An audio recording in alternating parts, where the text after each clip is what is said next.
Hi, I'm Max Keiser. This is the Keiser Report. You know, globalization has allowed for the worst practices of various countries to become the global standard. For example, Stacy Herbert. Max Keiser, are you talking about gangsterism? I notice you're actually looking like a modern-day gangster. Apparently, old-style gangsters handing out cash in bars and pool halls have been replaced by apparently respectable bankers, lawyers, or notaries. According to a new report in Italy, Mafia now Italy's #1 bank as crisis bites report. Organized crime now generates annual turnover of about 140 billion euros and profits of more than 100 billion euros, which is 7% of GDP. And the report says with 65 billion euros in liquidity, the Mafia is Italy's #1 bank. Everybody wants to be like Jamie, Spaghetti Nose Diamond. Or Lloyd, Mfunguza Gaza, Blight Farm. You know, it's a global aspiration to be a gangster on a Wall Street, make predatory loans and extort money. But of course, you know, they just borrowed it from the good guys, the wise guys in the Mafia. They picked it up in the predatory loan sector on Wall Street, and now they're just doing the reciprocation. Now we're seeing they're picking up what the Wall Street and the city bankers do by legitimizing predatory loans, loan sharking, payday loans, leg breaking. Citibank, of course, last year, remember, one of their Chinese debt collectors actually broke somebody's leg to pick up a loan. So, hey, it's beautiful, man. It's a Martin Scorsese film waiting to happen. Well, many media have been reporting on this report out of Italy, and the Telegraph writes that organized crime groups had been able to expand their territory into the wealthy north through the complicity of some politicians as well as professionals such as lawyers and accountants. Well, this guy, Mario Monti, who's now running Italy, he's a leg breaker with ties to Goldman Sachs. He goes back years already. So he's a capo. You know, of course he's asking the Gomorrah and the Cosa Nostra from the south to come on up north, baby. We got a lot of people here you can financially rape with your predatory loans, Mario Monti says, the three-card Monty. The Gomorrah? You mean the Gomorrah? Yeah, or is that a coffee creamer? I'm thinking of the coffee creamer. I can't get my head away from that great Italian espresso. The best espresso in the world, in my opinion. Yeah, but like I said, you know, these are politicians, professionals, lawyers, and accountants aiding and abetting them. So what's the difference between one guy who's they say is Mafia and the likes of Mario Monti, who is appointed, he's thrust onto the population, unelected, and he dictates to them what they can and cannot spend, and controls their financial system, controls their liquidity, controls the same thing that the Mafia is doing? Well, I mean, the Mafia calls it the black market, and the bankers call it the shadow banking system. They each have their dark exchanges and their under-the-table, underhanded black hand of financial rape that they make huge profits on, whether it's the banks on Wall Street in the City of London or the Mafia in Italy or elsewhere around the world. They're all adopting each other's business model because it's highly profitable and there's no regulations. There's no crime busters in Italy breaking up the Mafia. They're just like there's no regulators in the U.S. or the City of London breaking up the money launderers and the financial terrorist rings in those cities. The article says, as I said, old-style gangsters are no longer there. They look like professionals. They are bankers, they're lawyers, they're accountants. They operate in the guise of that. They call it, this is extortion with a clean face. Through their professions, they know the mechanisms of the legal credit market, and they often know the financial position of their victims perfectly. Well, look, the basic rule of thumb, whether in the Mafia or on Wall Street, is that for every billion in loans you create, you get $1 million bonus. That's the VIG. So you think about it this way. America's got $15 trillion in debt. That created $15 billion in bonuses on Wall Street. There are hundreds of trillions of dollars worth of derivatives, or debts, or loans in the system. What was last year's bonus pool on Wall Street? $150 billion. So that's the rule of thumb. Whether you're Joey Spaghetti Diamond on mafioso land in Naples, or whether you're on Wall Street, the more debt you create, the more predatory loans you create, the bigger your bonus. It's any Goomba can figure that out. Well, the article does mention that most of the victims of these mafia are small and middle-sized businesses. So I want to cut to the United States and their mafia rackets. Farmers sue John Corzine over missing millions. Montana farmers have filed a class action suit against former New Jersey Governor John Corzine, charging that the failed financial firm run by Corzine stole millions from their accounts to pay off its spiraling debts, and that Corzine's single-minded obsession with making MF Global a big player on Wall Street led to the firm's collapse. So this is 38,000 wheat farmers, cattle ranchers, and others who had hedged their crop prices. Wheat farmers? You know, they could cut into your pizza production and your spaghetti. Okay, be careful about this one, because you might run out of pasta fazool for your annual Predator's Ball. But, you know, Corzine is, of course, the Joe Pesci in this situation. Except in this movie, he gets made. Remember, I think it's in Goodfellas, Joe Pesci doesn't get made, and then he gets whacked. Here, Corzine gets made, he commits fraud, he and J.P. Morgan steal from their own customers, and he gets an office down on Wall Street advising new clients and making more bonus pools, so he got made. Well, let's listen again to the description of John Corzine. Former New Jersey governor, former CEO of Goldman Sachs, and go back to the mafia in Italy story. Old-style gangsters handing out cash in bars and pool halls have been replaced by apparently respectable bankers, lawyers, or notaries. So what's the difference? No difference. And of course, John Corzine, former governor of New Jersey, home of Tony Soprano, he's down there at the garbage dump. Hey, you see John Corzine at the Bada Bing, arranging a multi-billion-dollar loan for some wheat farmers. He's going to bankrupt and take all their pasta. Thanks, John Corzine, made mafioso. I will add this suit by 38,000 farmers and ranchers also names PricewaterhouseCoopers and J.P. Morgan Chase. Remember PricewaterhouseCoopers, they're accountants. So again, the mafia in Italy operates as accountants as well. Just get a rubber stamp with PricewaterhouseCoopers, KPMG, J.P. Morgan, Goldman Sachs, and just stamp a bunch of paper, lawsuit, and throw it in the garbage. Doesn't matter, because once you're a made man in this mafia environment, you can't do no wrong. The only thing that can happen is you get whacked. Let's move on to further headlines regarding the U.S. mafia. Bill Black.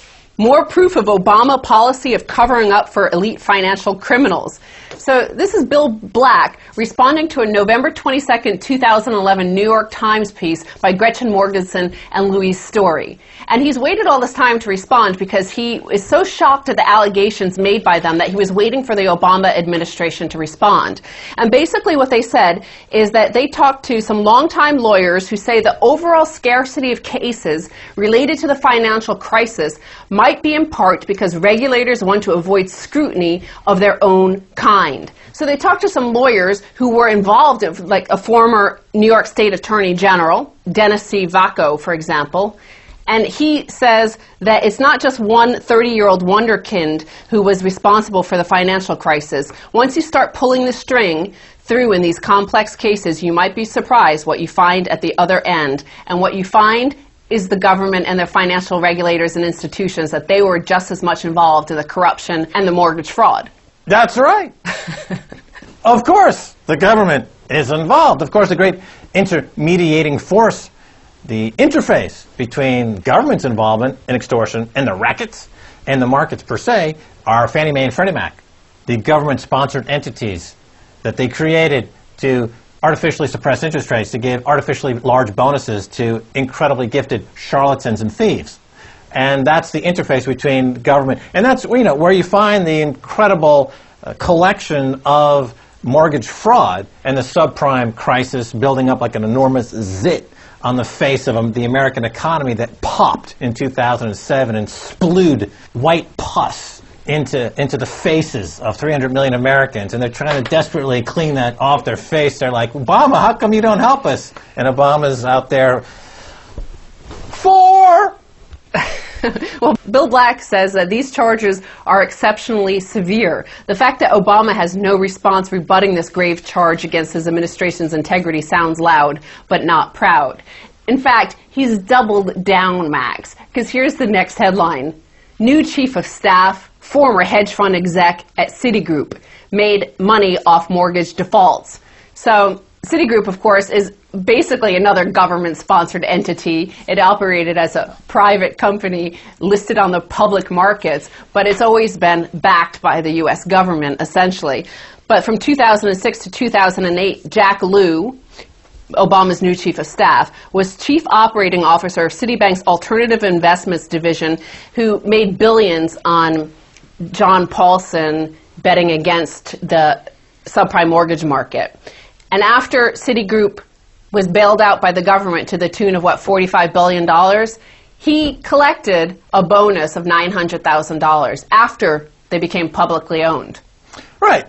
Jack Spumoni Lew, one of the gangsters, Citigroup, they traded on inside information to make incredible profits. Now they've used that money that they made on trading on inside information, market manipulation, documented many times. This is not a secret. They're using the profits to buy their way into government, to become essentially Obama's what? But this Jack Lew has been in government, and then he went to Citigroup. Then he was back in government. He has a long career of going back and forth. He's got a pretty senior position now, right? What's his position now?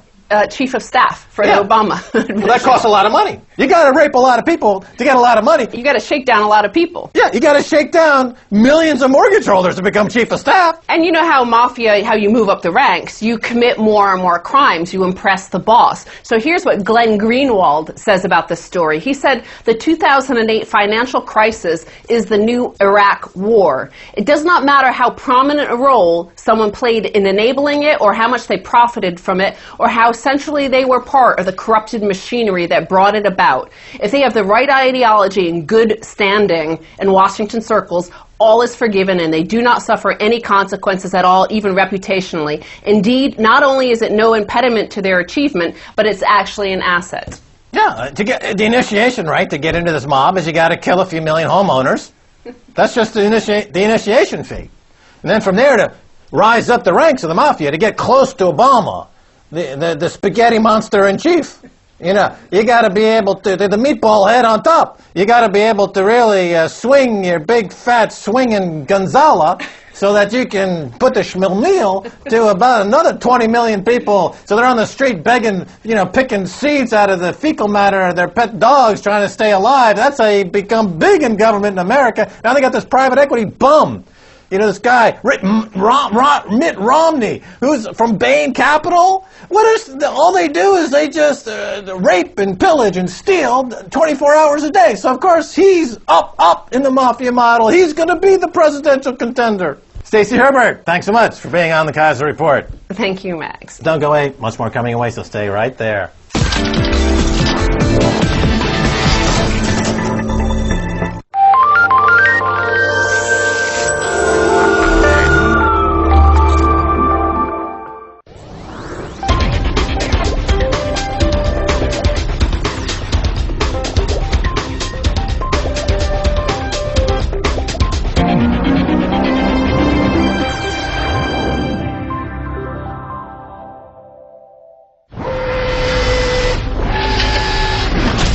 Welcome to the future. Science, technology, innovation. All the latest developments from around Russia. We've got the future covered.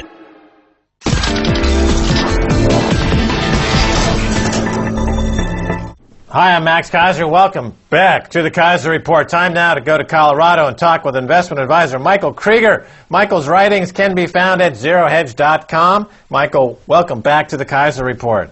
Thanks for having me, Max. Great to be back. All right, Michael Krieger, you have dedicated yourself to campaigning for Ron Paul.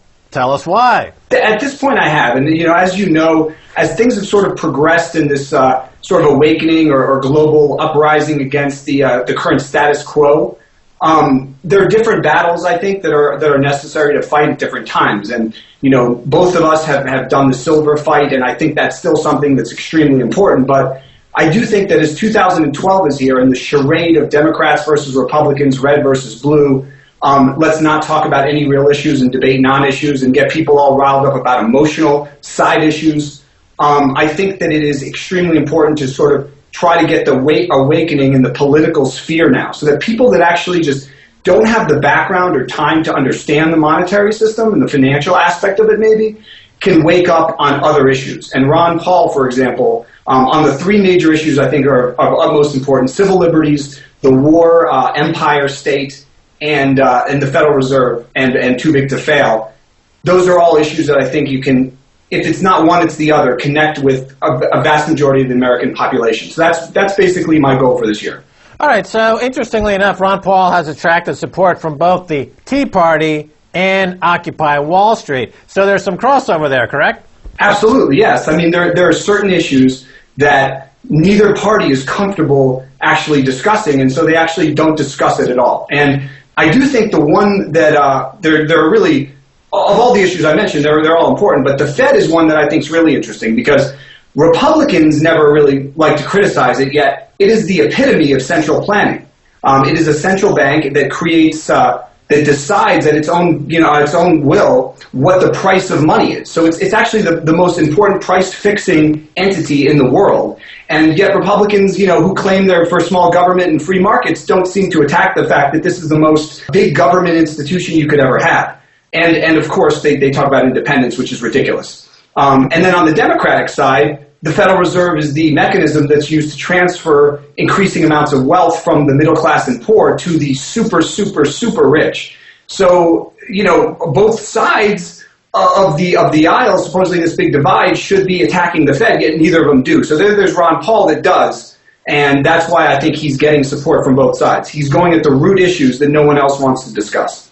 All right, you talk about the Fed as being the ultimate in central planning and, borrowed from central planned governments of the past that have failed, apparently, supposedly, that America somehow triumphed against, and yet now they're, through the Federal Reserve, seem to be emulating this whole idea of central planning. And another aspect of these centrally planned governments and economies from the past was that really strong propaganda mechanism.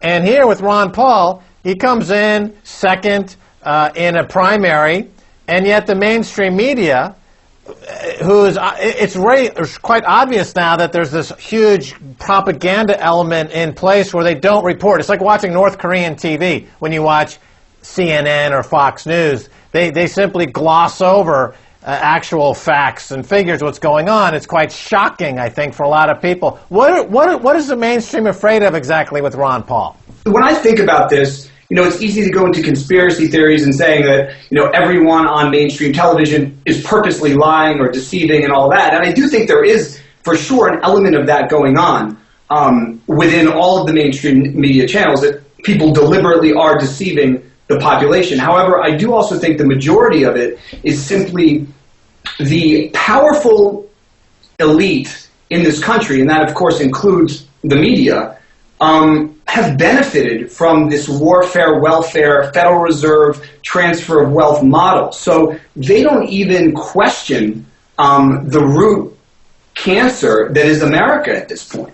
And so I think there is a large element of people just not wanting to rock the boat to a system that has enriched them, made them celebrity, given them the lifestyle that they have. So that's really where I think people, the media just tends to just block out Ron Paul, because he is actually talking about structural change, and structural change in most cases for most of the people with a voice on television is not in their best interests. Right, so the anchors on CNN and Fox News would simply lose their job. Now, Chief of Staff for Barack Obama now is Jack Lew. He's the former COO of Citibank. Your thoughts? I actually think this is good, though, because when Obama continues to expose himself as the complete fraud and bankster puppet that he is, it just brings more people to ask the questions. It's just more ammunition for our side to say, see what he did here? Notice how I had a lot of friends that had said to me before the NDAA that Obama said he would veto it, so he'd veto it. And I said to people, he's not going to veto it, you watch. And then when he didn't, I get credibility. So we get credibility. We get further credibility with people as Obama and others in power do the opposite of what you'd think they rationally should do, or what would be in the best interest of the people. Look, I mean, this is a trend that we've seen with Obama from the beginning, which is the oligarchs in the financial services industry, which are stealing from essentially the productive parts of the American economy, and crashed the world economy back in 2007 and 2008, are being rewarded with positions. It's 2 + 2 = 5 from Orwell's 1984. All of these guys should never, ever be able to have a job anywhere again. They should all be disgraced. But instead, it's this religion of Ponzi finance and Federal Reserve dominance that we are continuing to push forward with. And Obama's a key player in that. And, of course, it's destroying America, I think, as most people now recognize. Well, it's a mafia model. Jack Lew has proven himself to be a killer of mortgages and of people's net worth, so he gets a bump up in the mafia organization. Speaking of gangsters, John Corzine, another proven killer from MF Global, former governor of New Jersey, ex-Goldman Sachs terrorist. He's got a big payday coming, I guess, or moving him to a new office and giving him another role in ransacking the economy. What are your thoughts on John Corzine at this juncture? Look, MF Global has been talked about to death, but I do have, and I mentioned this on a TF Metals interview I did recently. It was a huge deal, though, for people like me that have been sort of following the markets in the background, saying, okay, well, what's their next move? When are they going to attack futures? Is the theft going to accelerate? The fact that John Corzine has seemingly gotten away with what he's gotten away with, and the media really giving him a break and a lot of defense, and the fact he's looking for an office, as you say, and was looking for a chateau in France, I don't know if you saw that story, a few weeks prior to the bankruptcy of MF Global, this all further proves the fact that there is no rule of law in the United States. And by participating in the, let's say, casino of the markets, you are risking your money in a massive way. And I, being involved in that bothers me, it scares me. It's a big reason why I, from the beginning, did not want to accept capital, was because I was worried that it would go down this path. And now that it is, I'm becoming increasingly concerned just being involved at all, because it's clearly totally criminal. So that's what the MF thing said to me. That's what Corzine said to me. I knew they were going to attack the futures markets at some point. They've been very crafty at getting people afraid to now buy futures through this MF situation. So I think we're in a whole nother ballgame, a whole nother realm of theft, manipulation, and fraud in the markets. Let me get your thoughts on something. It was recently announced from the CME, Chicago Mercantile Exchange, that they're launching NADEX, N-A-D-E-X, which gives people a chance to speculate using so-called prediction markets with real money on presidential elections and other political outcomes. So they're going to combine politics and political outcomes, speculative betting, with a futures market. Is this kind of like combining the worst of two corrupt worlds, or is there something I'm missing? Mike Krieger, your thoughts? You've touched on this before, and I think in the exact correct way. It reminds me a lot of like how COMEX, how paper, silver, and gold have been used to, like the tail wagging the dog, to keep the bigger physical market down and to manage expectations and to keep people thinking that things are okay. I think that this is sort of the idea is the rollout of this. It will take over polling. So polling will probably become a thing of the past, and then markets, this sort of deity that is the markets, will then determine everything in society, including politics. So you have the situation where they have Mitt Romney. The paper price for Mitt Romney could be extremely high, even though the actual people voting on the voting booths is a different story altogether. But the paper price is at a higher level that the media then reports on as A, too big to fail, there's systemic risk in not voting for this guy, and B, the markets, which are infallible according to the neo-market religion, are telling us that there's only one outcome, like this guy's got to win, correct? Of course. And so I think what they're doing is they're just taking the model that's worked for them in the futures, in the gold and silver markets and now in the stock markets, which what they're doing is they're keeping the stock markets elevated so that people don't question that things are bad. 46 million people on food stamps, so what, the S&P is at 1280. Oh, things can't be that bad. It's the same thing with sort of this. What I've noticed is the meme in the mainstream media regarding Ron Paul is he's unelectable. So what they do is when they discuss Ron Paul is they just say he's unelectable. They just sort of blurt it out as if it's the sky is blue. And what ends up happening is if you say it enough, eventually people will start saying it to themselves in society. It's pretty pathetic, but it's true. And then it becomes a self-fulfilling prophecy. And I've noticed that just based on people that like Ron Paul that write to me and say, I like him, but he's unelectable. And then I engage them in a debate of like, oh, well, tell me why he's unelectable. And they can't really explain it. It's literally this subliminal propaganda that emanates originally from the TV to the collective consciousness, and I think that's what they're going for with these markets. And if you can and we know that they can manipulate all the markets. Why? Because they run the casino. So if they're going to run the casino of political polling or political futures markets, that's what they're going to do. They'll get out there and they'll rig it so that Romney has 80%, and then say, see, Ron Paul's unelectable. Game over.